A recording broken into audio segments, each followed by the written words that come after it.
Paramashivoham Om Nityananda Paramashivoham Om Nityananda Paramashivoham Om Nityananda Paramashivoham Om Nityananda Paramashivoham Om Nityananda Paramashivoham Om Nityananda Paramashivoham.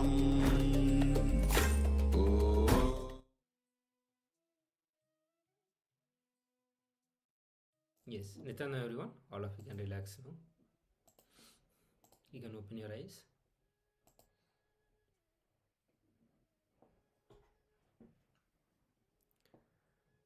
And let us know the result of power manifestation, what exactly you saw or what did you draw by seeing through your third eye.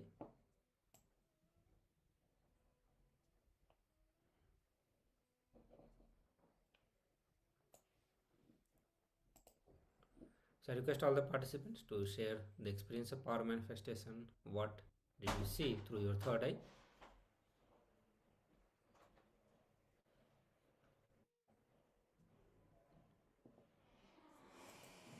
So this is what was being projected on the screen,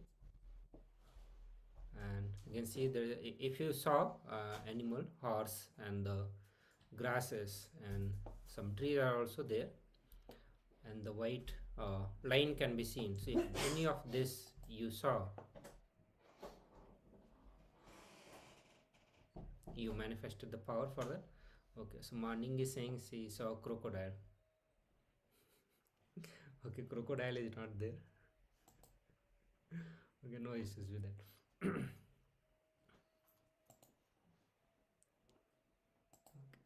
So let's get ready for the next session, and the next session we are going to learn or rather work on the guilt samskaras that we have. And all of us have desire, and we have worked and we have failed, and with that so much of guilt will be associated.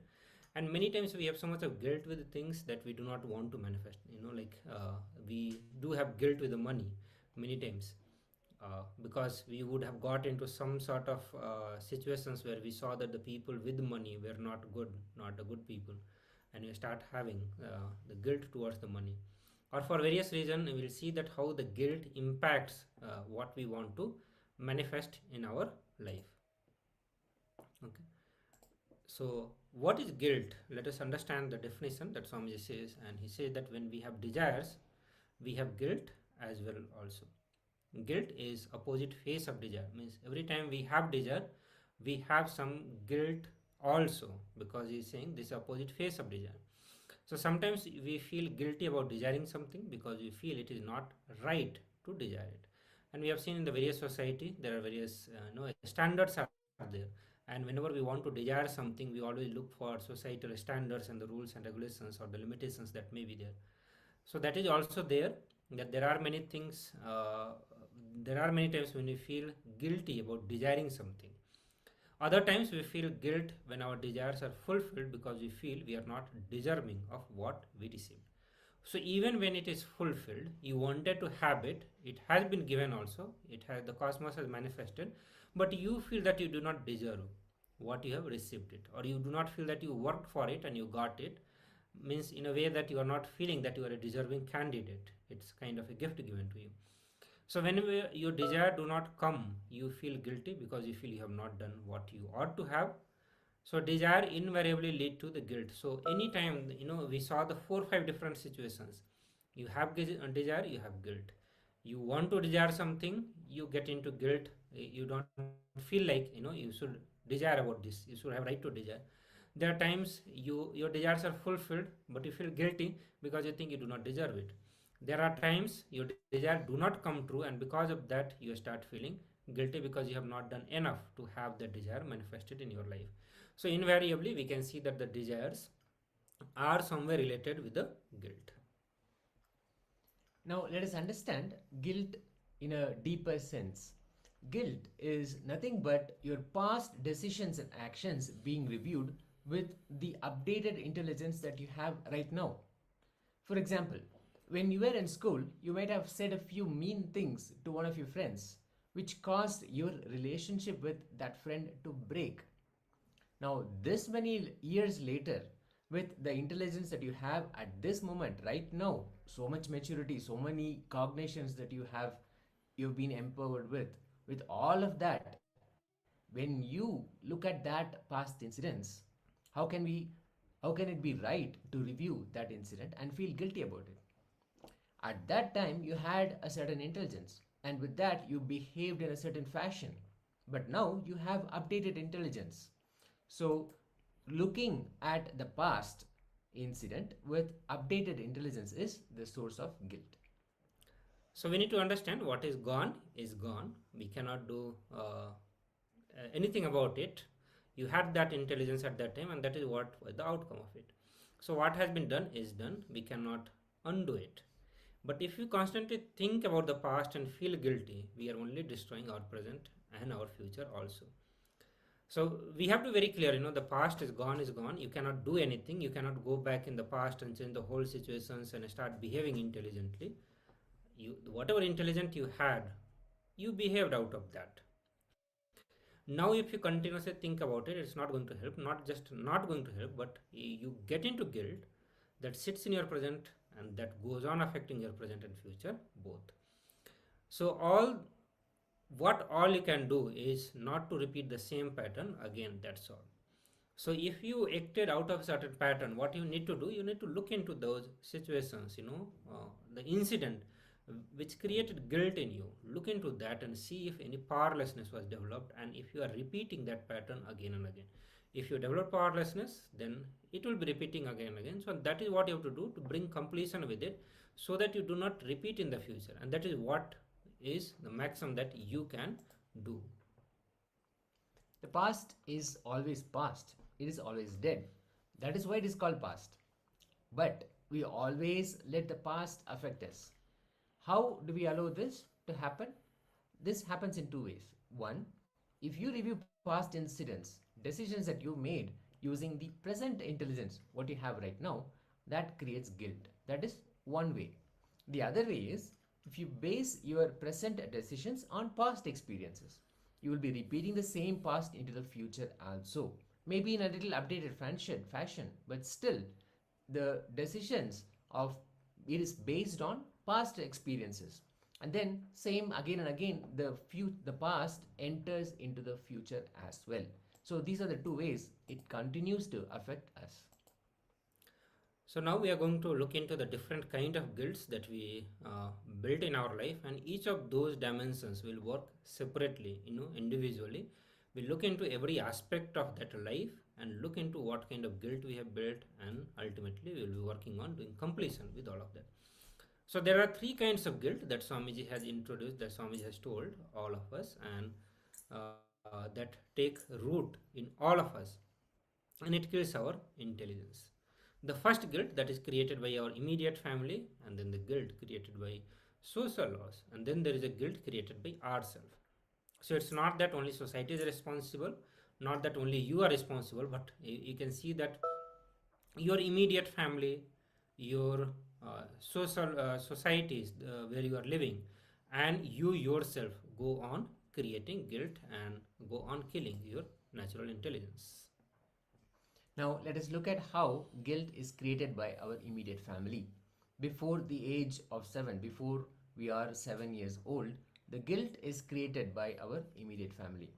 If you don't do according to your parents' wishes, what they do is they instill that guilt in you, that I told you something and you did not do, and we are forced to carry that guilt within us that it was not done. And also they tell you God will not approve of what you're doing. Poor God, he has to support whatever anyone says about him. Whatever the parents say basically is up to him to follow. Our parents tell us that we should respect their wishes as parents, and we believe that. And when we don't do, we also carry that guilt within us. So we always carry this guilt of making them unhappy. In this way, the family always sows the first guilt in us. In turn, we pass it into our next generation. Like a crown, it is actually passed over from generation to generation. So Swamiji gives one example, like children love whirling, they love moving and flowing with the body, and it's a very natural way for the kids to enter into that kind of energy. But as a parent, what do? They always stop the child and put the fear in them that they may fall. Okay, so now it may not look a big fear, but as a kid, if you just visualize as a kid, for kid it's a big thing, that they may fall, and we continue to instill the guilt in a different way till the child is completely stiff, frozen, or dull like us. And that is what we do. There are many situations if we start looking into, even if you just look, the idea that you have to keep your parent happy, if you see, the root will be somewhere the parent would have always demanded that the thing that you are doing will not make your father happy, will not make your mama happy, your papa happy. You should not be doing this, you should not do that, the god will not be happy. So many way, the parent would be installing that this is the right way to do. If you are not doing this is what is going to happen, and that way the guilt is instilled in you by parent. So we'll be working on looking, whenever we look for the first type of guilt created by parent, you will be looking the guilt that was created before the age of 7. Okay, so now we look into the another type of guilt. The second kind of guilt is the guilt created by society around us. This happens in the next stage of our lives, between the ages 7 and 14. During this time, society brings its own rules, all the fear that is created by social laws. An important guilt in this time period is the guilt of sex. Parents or family never open up about the topic of sex. When there is a chemical change happening in us, and this happens between this time period when we are at the age between 7 and 14, then we feel our body is new.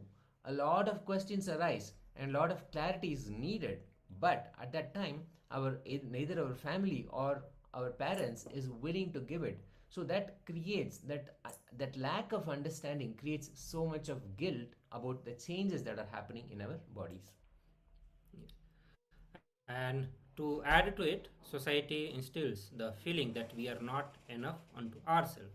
It makes us feel guilty of what we are, what we do, and you will see that a lot of judgment and comparison that starts at this age, and you start feeling like you are not enough unto yourself. And once it is convinces you that you are a sinner, you are caught in its grips, then you cannot enjoy the life anymore. A guilty person can never be at ease with himself. He will always lack self-confidence. He will always look for a leader, for a guidance. And this is where society steps in and exploits. So we are also going to be looking into the various guilt that is created by the society. Specifically, it is more related towards the sex, the idea of sex that we generate, the idea of gender that gets created, and how society binds you with its own limited understanding about the sex and gender, the sexuality and gender, and how you yourself start getting into guilt about all the various changes or the desire that happens in you. Okay, but before that, we'll get into the next more understanding on the guilt. So guilt means that we have done something which others do not want us to do. If we don't listen to society and listen to our natural intelligence, we start feeling guilty of doing something wrong. And that happens with the parents also. Like many times we feel that if I'm doing something on my own or taking decision on my own in my life, start feeling guilty that society which has done so much to me, parents who have done so much to me, or my friends and my colleagues, I'm ignoring all of them. I'm not listening to any one of them, and the guilt start happening. You sow the seed of guilt in you. We are always afraid, and we start defending ourselves. We even pretend that we have not done it. We are in constant tension with the life. So instead, if we do something that other approve, we are not happy doing it because it is most often not what we naturally feel like doing it. So even many times when the society or the family approves of doing certain things, and you do it, but it does not give fulfillment because that is not what you wanted to do. There's something else that you wanted to do, but because society was not approving, you are in the guilt. And even if something is fulfilled, you are not enjoying because it was never yours.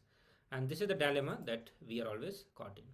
So the guilt creates a dual personality, a schizophrenia in you. To the outside world, you're one person, and deep down inside yourself, you are a completely different person.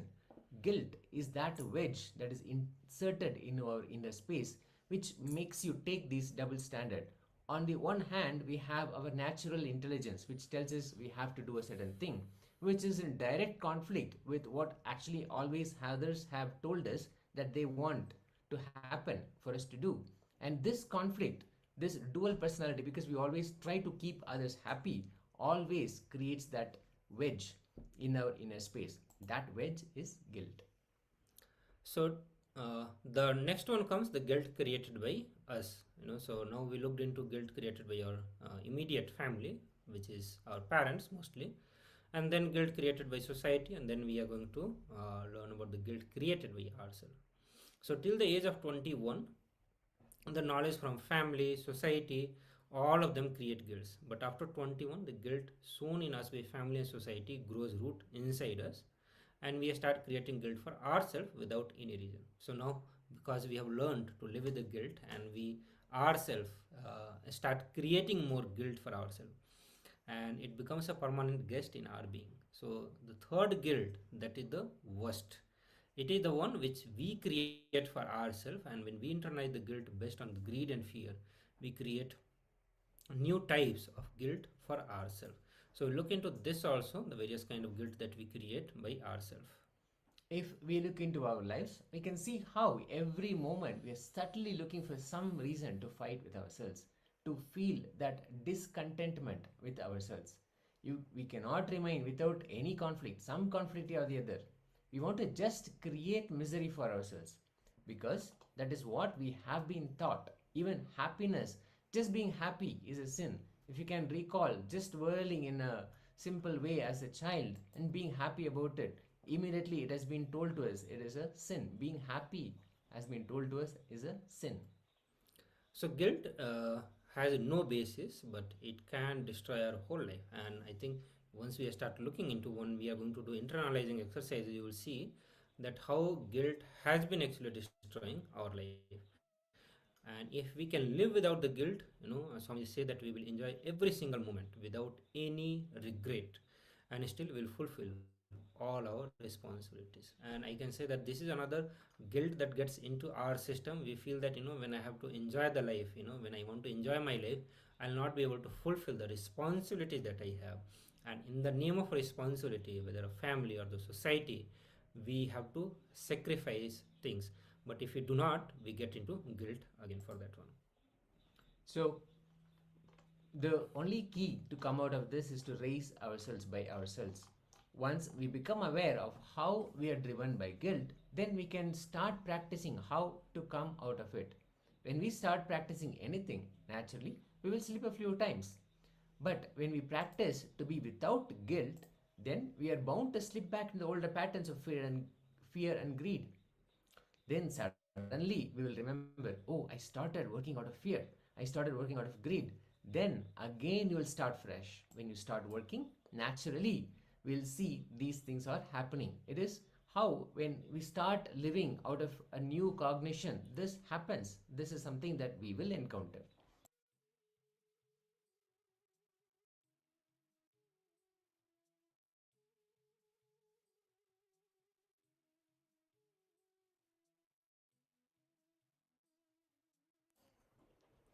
So now,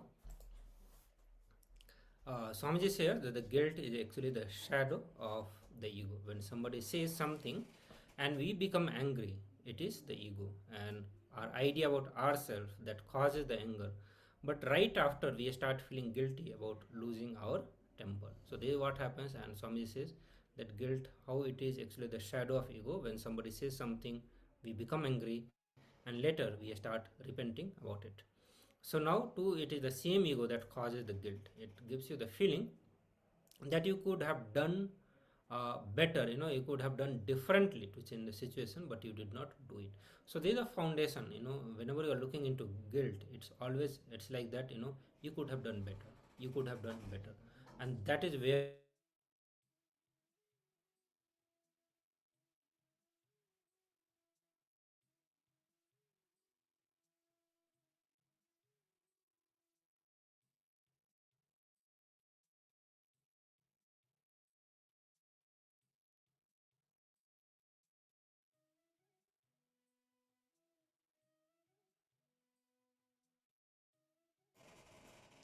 without allowing ego. If we allow only awareness, then we will never either get unduly angry nor will we suffer for it. Because of the awareness, we will not be blinded with anger. We will get angry only to the extent required, and automatically there will not be any guilt either after the anger has subsided.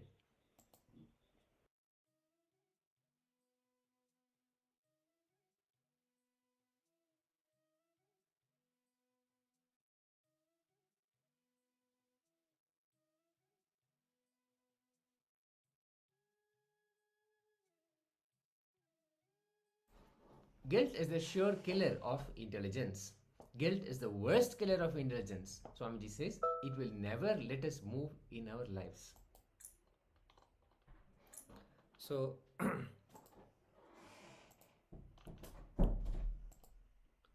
so guilt, now we are going to look, one, we are seeing that the psychological impact that it has, or rather to say the cognition, the kind of cognition we start carrying, that impact is there, but other than that it has direct physical impact also. It can result in the physical disease. So most of our ailments are due to psychological disturbances where guilt plays a major role. So most of the time our energy flow gets blocked because of guilt. So wherever we are not able to take decisions, wherever we have fear, there will be some guilt lurking. So Swami said that accept all guilt, all mistakes and all failures. Even if you cannot accept that you cannot accept it, you will then relax and guilt will drop from your mind. Guilt is basically the incompletion of the past moment that you carry into present and future moments. When you look back at the past with updated intelligence and judge and analyze the past, you are watering the weed called guilt inside you. Guilt is one of the root causes of human suffering. When we are in guilt, we are wasting our time, energy and life itself.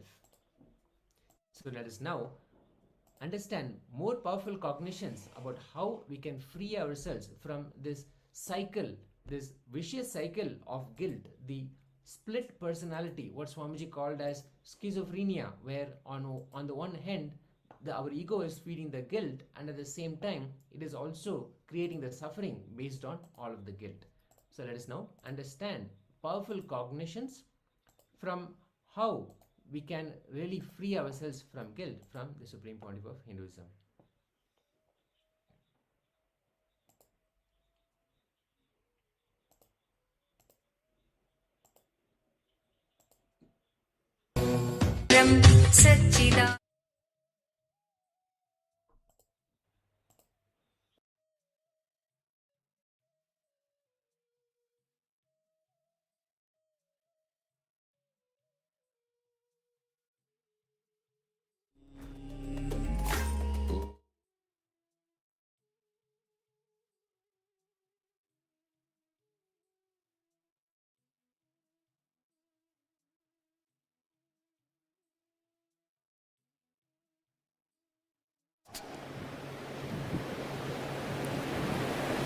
Incompletion of the past moment you carry into your present and future.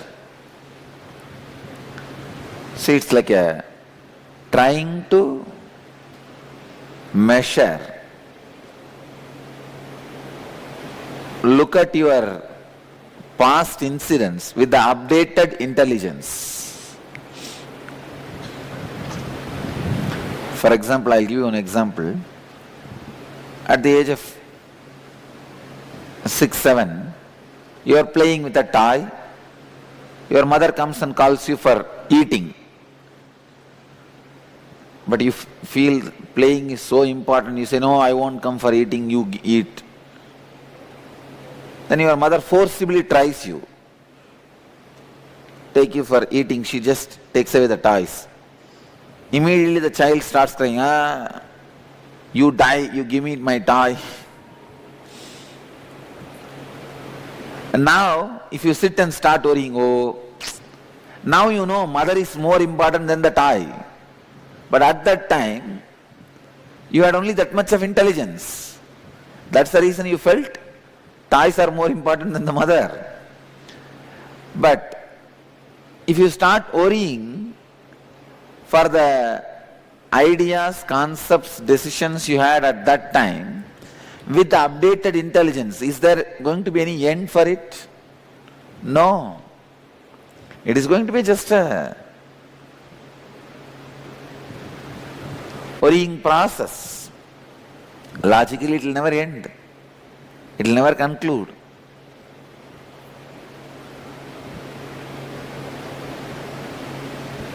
Guilt is one of the root cause of human suffering, the human conditioning.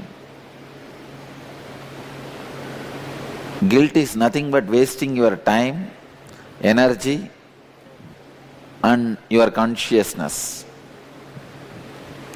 Please see first the 3 layers of guilt. How you form guilt, how you create guilt. Go back to your early childhood, typically between age 3 to 7. Recollect and describe the incidents where the seed of guilt was sown in you with regards to your own body. For example, when your parents stopped you from playing with your own body, usually kids put the hand in the mouth or leg in the mouth and play with their own body. When you stop that, kind of a disturbance starts happening in a child.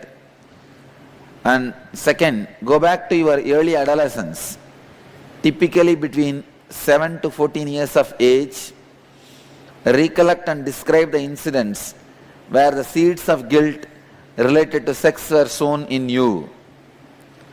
Third, go back to your early adulthood, years between 15 to 23 years, and recollect the guilt that you accumulated because you experienced failure in fulfilling the needs of the people who depend on you, like your spouse, boyfriend, your kids, your parents, your friends. Same way, the second sheet, that is identifying the root guilt pattern. How you build guilt pattern. Please take the second sheet. Go back to your early childhood and recollect the first incident when you had the experience that something was wrong with you. First time, how the society tries to make you feel that something is wrong with you. Describe the incidents and your experience vividly.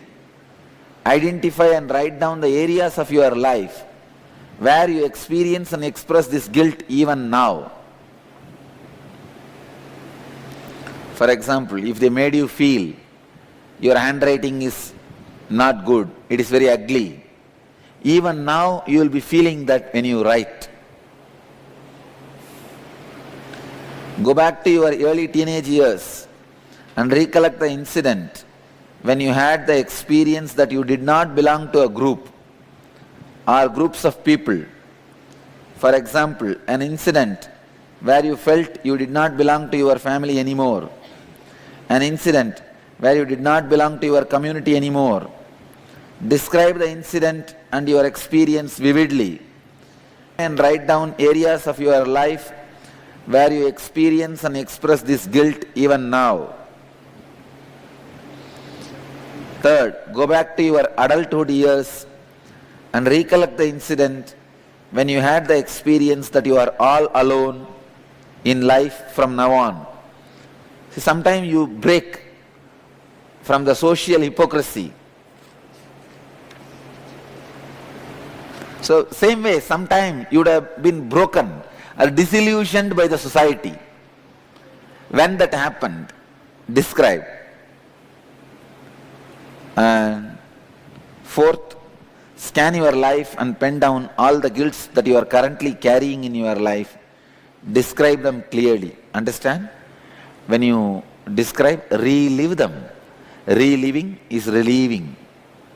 When you consciously bring it up and relive, it will be completely erased from your system. You just bring it up to your consciousness. I'll take care of erasing it from your consciousness. Start.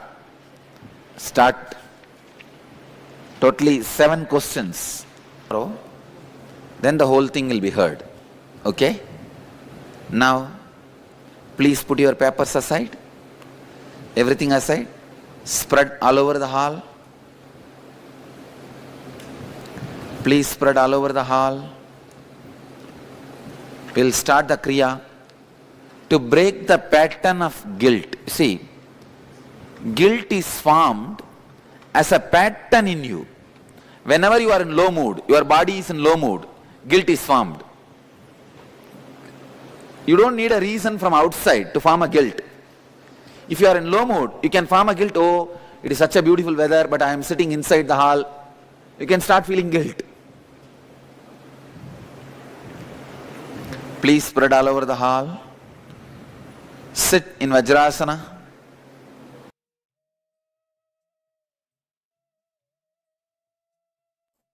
Yes, Nityananda everyone. So now I'll project the assignment that is needed for all of us to go through, and we are going to be working on identifying all the 3 layers of guilt that we learned in the previous session, and Swamiji also talked about the guilt. So we are going to start with all the 3 layers. The one where you learned from your parents, the immediate family. The second one where you learn from your society, and then the third one where you yourself, because by now the society and the family has taught you to be guilty. Now you have learned it and you start using that for your life also. Like how Swamiji said that even if you are just sitting alone, even if you feel low, just low energy in your body, you just start feeling guilt, that weather is so good outside and I am sitting here inside not doing anything. So we get so much into that space that we don't need any external situation or big situation to come. Just low energy is enough and we start getting into guilt. So what you are going to do, you are going to go to your early childhood, typically between the age of 3 and 7, and you are going to recollect and describe the incidents where the seed of guilt was sown in you with regard to your own body. Like when your parent stopped you from playing with your own body, and that also happens at the early age. We all have habit of playing with our own body, and parents always through something, through some greed or some fear, they instill this guilt that you should not be doing it, and we start having guilt towards our own body part. So go back to this age, the age of 3 to 7, and start recollecting and describe all the incident where the seed of guilt was sown in you with regard to your body by your parent. So it is going to be mostly by the parent, very rarely anyone else may be involved into it. Okay, so we are going to start now. I request I'll project the assignment also.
now we'll move to the next part of it. We are going to move to the second kind of guilt that is instilled by society in us. And for this one, you are going to go back to your early adolescence, typically between the age of 17 and 14-year-old. You will recollect and describe all the incident where the seed of guilt related to sex was sown in you. So you have to look back between the age of 7 to 14 and see all the incidences where some sort of guilt was created in you related to the sexuality and gender in you. So please start writing that and write all of this in complete detail.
So now we'll move to the third part of it. We'll work on third guilt and third layer of the guilt, and this guilt is created by us only. So after that, we have learned to have the guilt from that is shown by the society or by the immediate family, and living for quite a long time. Now we know how to create guilt in any situation out of anything. So now you are going to look back into your adulthood years, typically between the age of 15 and 23, and recollect all the guilt that you accumulated because you experienced failure in fulfilling the needs of people who depend on you. It could be your spouse, your kids, your parents, your family, anyone. If you are not, when you are not able to fulfill the needs of them, you felt that you needed to fulfill this responsibility, but you could not, and because of that you created some guilt in you. So you are going to be looking into all such incidents, situations, and write down that in detail. So let's start now for this third guilt.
Yes. So we now come to the end of this exercise, the completion, with the 3 layers of guilt. And in fact, if you do this exercise sincerely, and if you are able to really dig into your past and identify these incidents and complete with them, you'll really be able to see how guilt has almost become like a poison inside. Like the way guilt just restrains us, and the way in which it instills deep self-denial, and all of this from these past experiences. And in fact, when we heal from guilt, not only do we heal at a psychological level, but it even heals our physical body.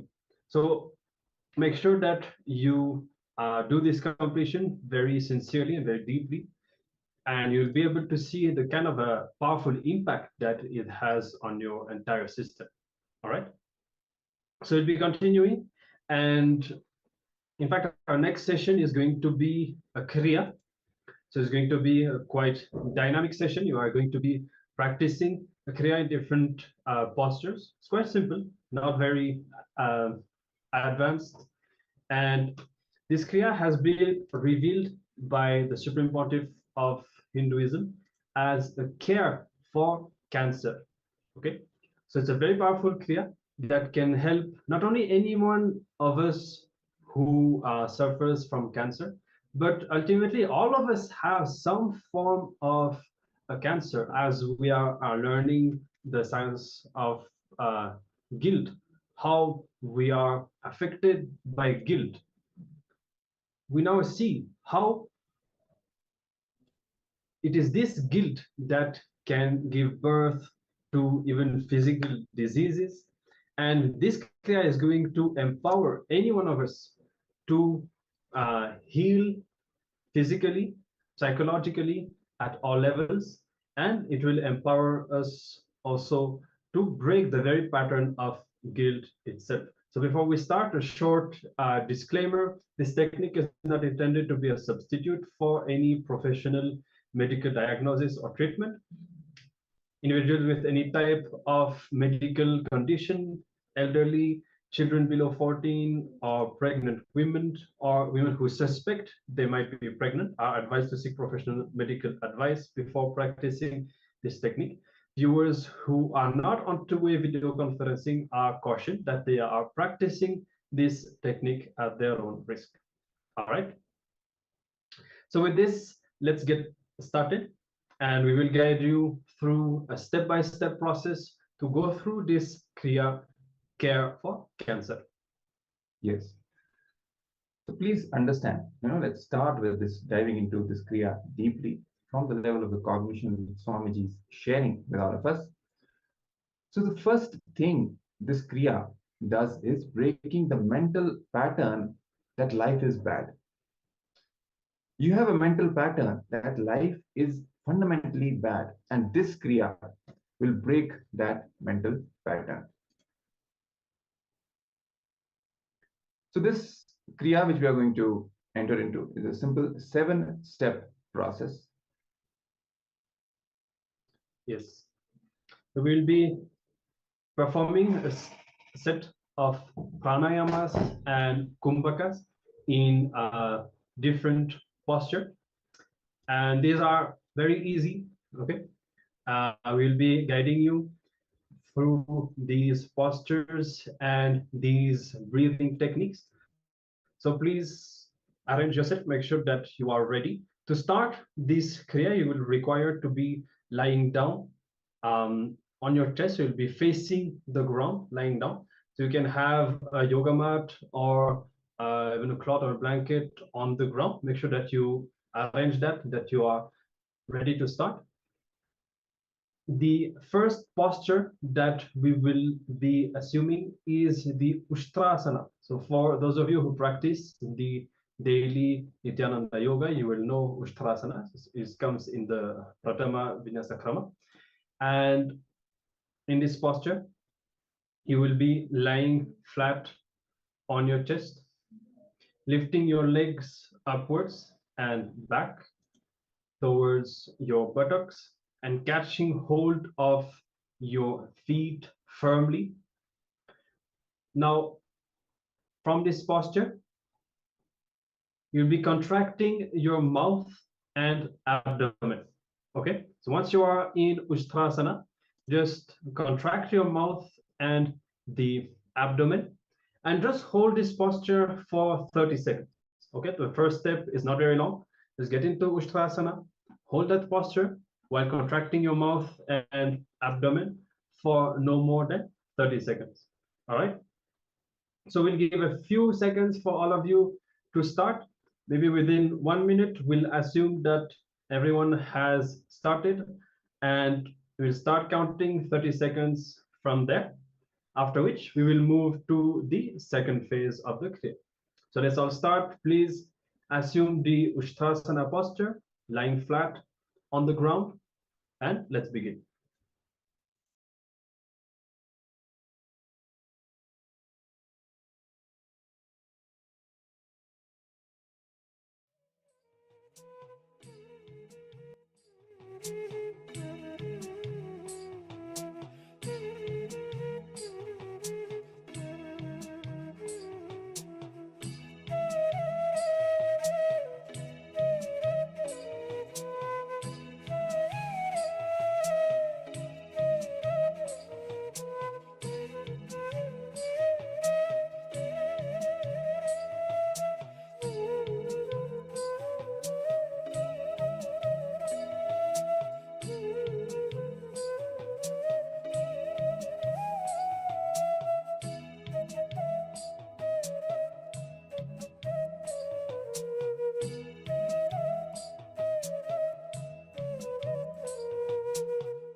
All right, so now make sure that you stay in Ustrasana, all right, until we tell you to change the posture.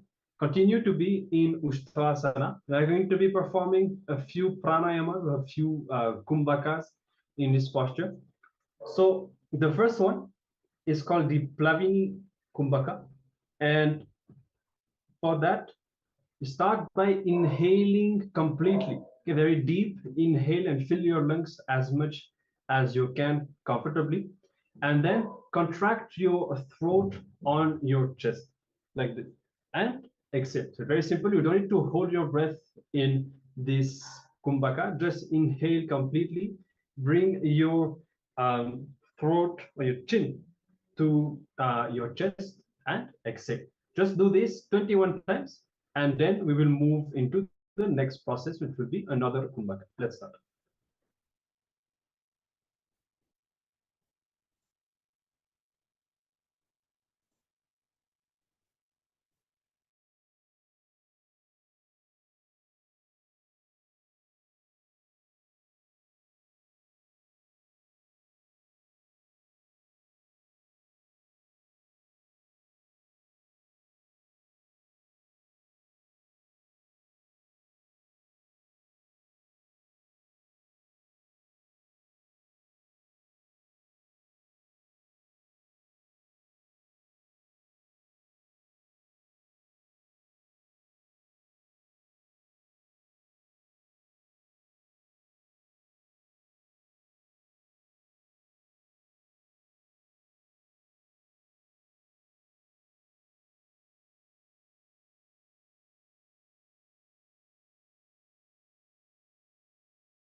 So if any participants are done, maybe the translators can let us know, but make sure that you continue to be in Ustrasana, and otherwise we'll give maybe 2 more minutes for you to finish these 21 times.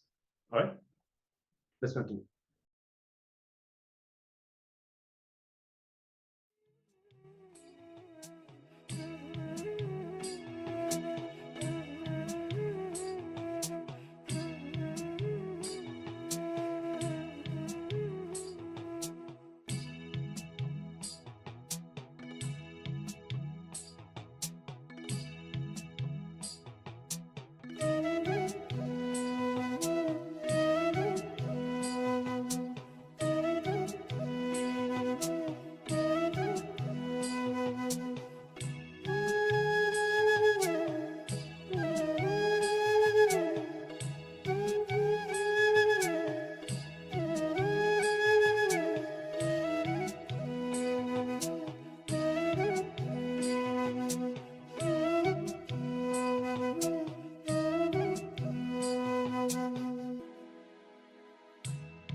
All right, so let's continue. Hope that you all finished this very simple Kumbhaka 21 times.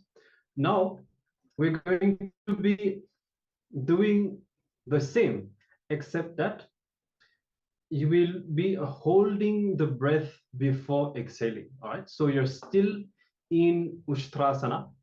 Inhale fully and lock your chin to the chest. Here you're going to be holding the breath for a long time. Okay, this is the Murtana Kumbhaka. Hold the breath for a long time, as long as you can, comfortably, and then exhale and repeat the process 21 times. Okay, let's get started. Make sure that you remain in Ushtrasana to complete this Kumbhaka. And then in the next phase, we will be moving into another posture, another asana. All right, let's start.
Yes. So we hope that you are all able to complete. If not, you can continue to do so. We'll introduce the next step meanwhile. So for the next step, you will be assuming a different asana, a different posture, which is Utkata Asana. So for all of you who have been practicing the Nityananda Yoga daily, you will recognize this posture as well. Very simple.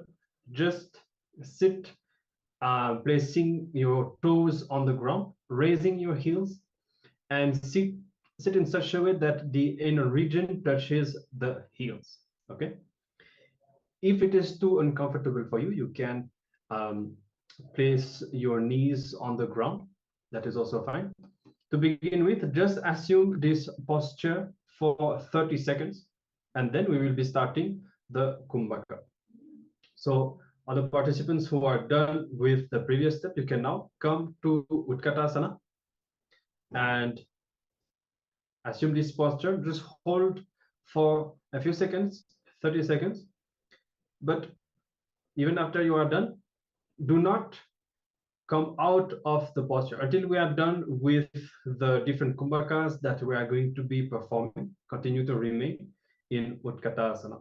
All right, so we'll give a few seconds and then we'll begin the kumbhaka.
All right, so we'll now start the kumbhaka. Make sure that you stay in Utkatasana. Do not move out of the posture. The first kumbhaka that we are going to be doing is called Kamala Kumbhaka. It's very simple. Inhale through the right nostril. You can use your thumbs to block your nostrils. Start by inhaling through the right nostril. Retain your breath and then exhale through the left nostril. You're just going to be repeating this simple kumbhaka for 21 times. Inhaling through the right nostril and retain the breath. You can block both your nostrils with your thumbs like that. And then exhale through the left nostril 21 times. Let's start.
All right.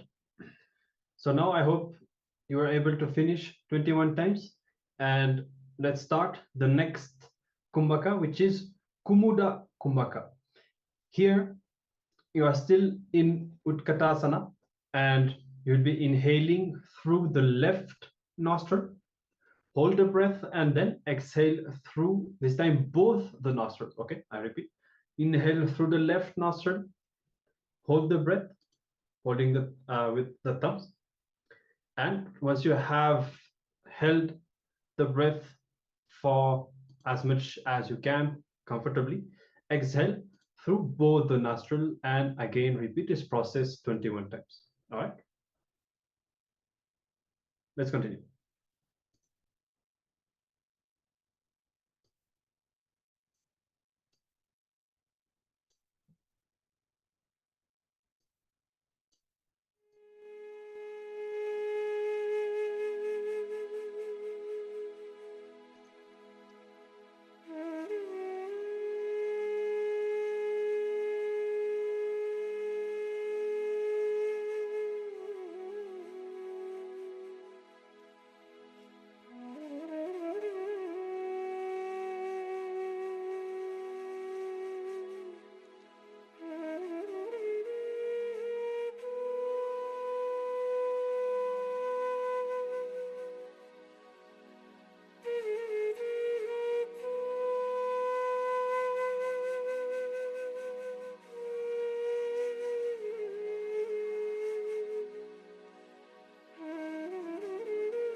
All right.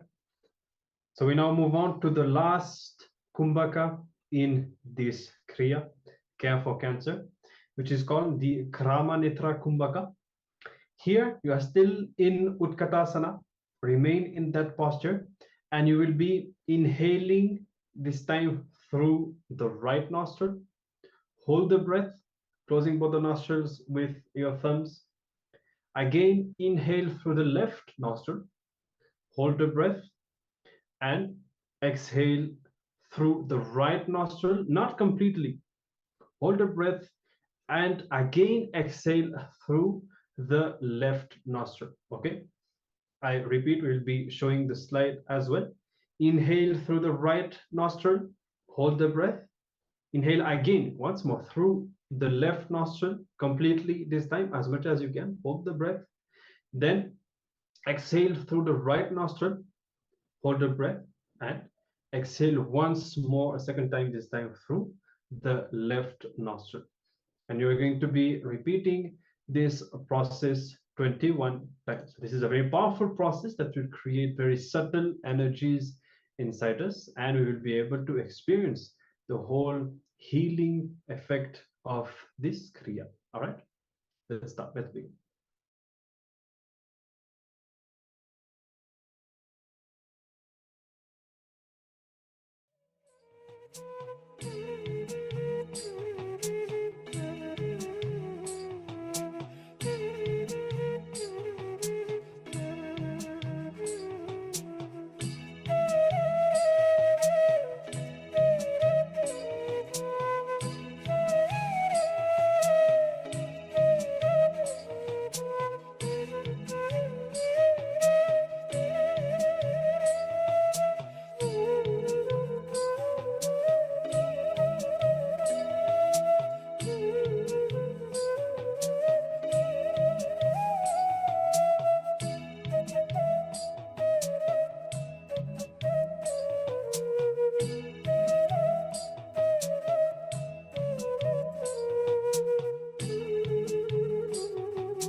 All right.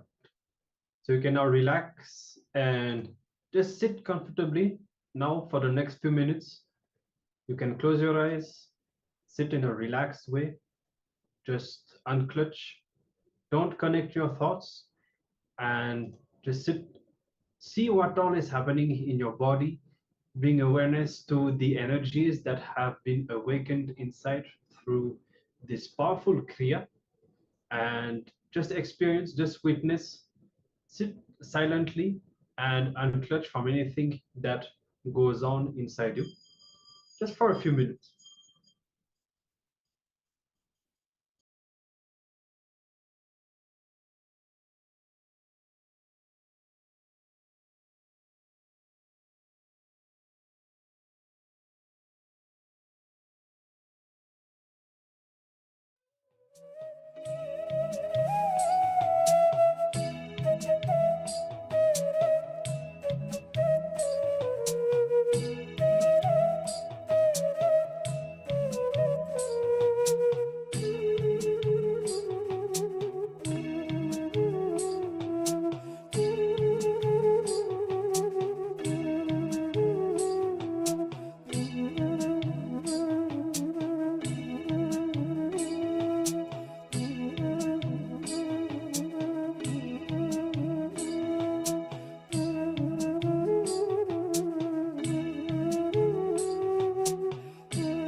All right. You can open your eyes now as we conclude this Kriya. I hope that you are able to follow along the multiple steps and that you had a strong experience of it. If if you know anyone who suffers from cancer, this Kriya is directly given to us by Swamiji as a care for cancer. It is designed to generate very deep healing energy, and maybe some of you might be experiencing it already. You can share if any one of you has any experience of this Kriya. You can let us know in the Zoom chat. We'll be more than happy to know what your experience was, and you'll be able to see that we have done all this completion with guilt. Usually what happens, as Swamiji says, whenever we complete with some of the deep patterns that we have, these patterns need to be pulled through our biomemory, from our biomemory to our through our muscle memory. Okay, so these patterns leave our biomemory and they are pulled from our muscle memory. So what happens is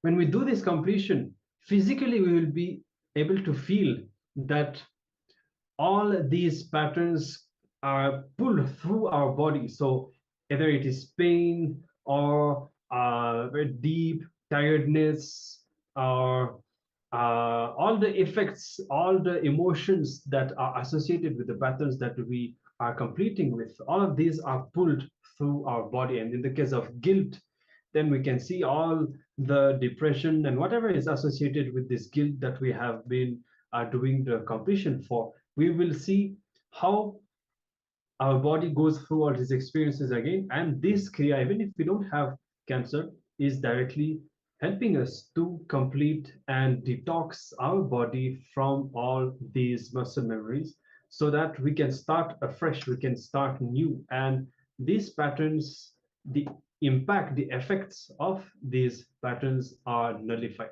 All right. So I hope that you are able to see the effect, to experience it, and that the completion that you are doing with all your guilt patterns is successful. Don't hesitate to let us know if you have any question or if you want to share anything. And otherwise, let us get ready now to start our power manifestation session. As we have just completed this powerful Kriya, our Kundalini energy is awakened. It is at its peak. So we are in the best state to manifest the power, and we'll be going for another round of the power of the third eye. You can all grab your blindfolds and sit in a comfortable cross-legged posture. Before we start, we will be reciting our Shastra Pramana for this power of the third eye, which is Kapalantarmalonyasya Tishthanmilitalochanaha Kramena manaso dardhyat Lakshaye lakshamuttamam. By fixing the mind on the inner space within the crown center and sitting stably without any movement, having the eyes closed in succession, by that stability of the mind and inner space, through the power of the third eye, one directly sees the ultimate goal, Lakshya, by having the vision beyond the sight that reveals any object or place attaining the space of oneness with the source, Paramashiva. All right? Yes. So hopefully you have all tied the eye bands around your eyes. So we will be now projecting on your screens a picture, and what we're supposed to do is connect with Swamiji, visualizing him in our third eye, chanting Mahavakya, Om Nityananda Paramashivoham, and start verbalizing whatever is being revealed in your third eye. Whatever it is, without any judgments, without any ideas about right or wrong or any filters that whether this is wrong or this would be the real answer. Just start verbalizing whatever Swamiji reveals in your third eye, whether it's the shape, color, or even word representing the information in the picture. So let's now start the power manifestation. So we will be projecting the picture. Make sure your eyes are completely closed and with the eye bands tied around them. So let's begin.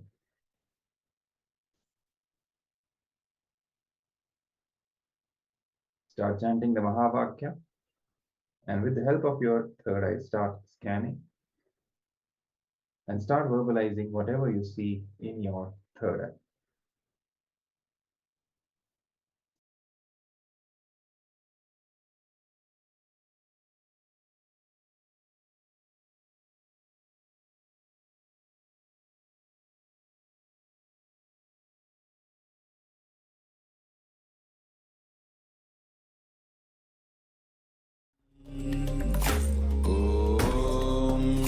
Nityananda Paramashivoham Om Nityananda Paramashivoham Om Nityananda Paramashivoham Om Nityananda Paramashivoham Om Nityananda Paramashivoham Om Nityananda Paramashivoham Om Nityananda Paramashivoham Nityananda Paramashivoham Om Nityananda Paramashivoham Om Nityananda Paramashivoham Om Nityananda Paramashivoham Om Nityananda Paramashivoham Om Nityananda Paramashivoham Om Nityananda Paramashivoham Om Nityananda Paramashivoham Om Nityananda Paramashivoham Om Nityananda Paramashivoham Om Nityananda Paramashivoham Om Nityananda Paramashivoham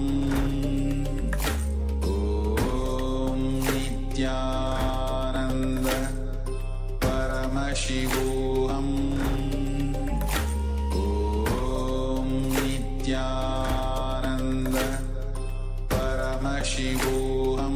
Paramashivoham Om Nityananda Paramashivoham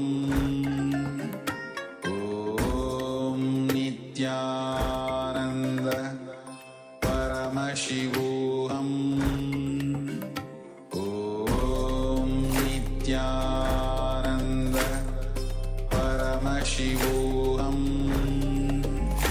Om Nityananda Paramashivoham